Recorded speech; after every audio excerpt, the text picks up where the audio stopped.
สบายดีน้องซื้อทางคำใสกำลังศึกษาอยู่ที่วิทยาลัยเทคนิคแห่งหนึ่งจันทร์ภาคบริหารธุรกิจสาขาคอมพิวเตอร์ธุรกิจห้อง BC12จะมาว่าเกี่ยวกับการเขียนการหับค่าโปรแกรมการเขียนโปรแกรมหับค่าของเดือนภายใน1 ปีซึ่งจะเป็นตัวใดนั้นเอามาเบิ่งดำเนินการเลยโดยการใช้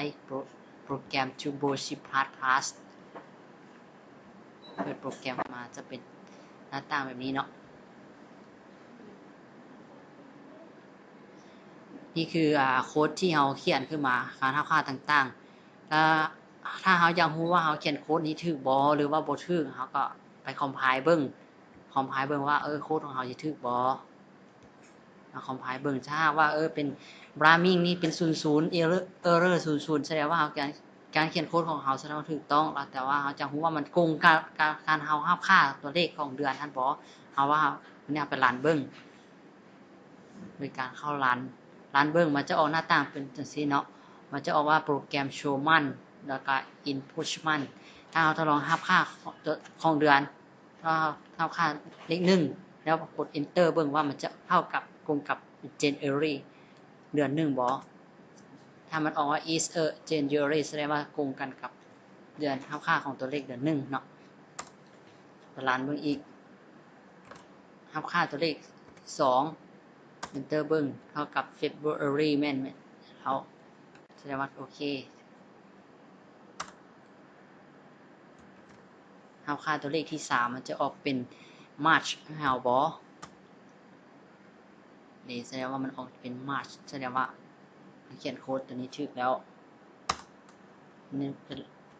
หับค่าของตัวเลขที่4เบิ่งจะออก April บ่ enter เอาสมมุติ is April โอเคหับค่าตัวเลขที่5 enter ออกเมษ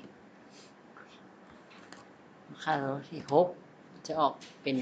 จูนให้เอาบ่แสดงว่าออกจูนโอเครันหับค่า7ออกจุลาย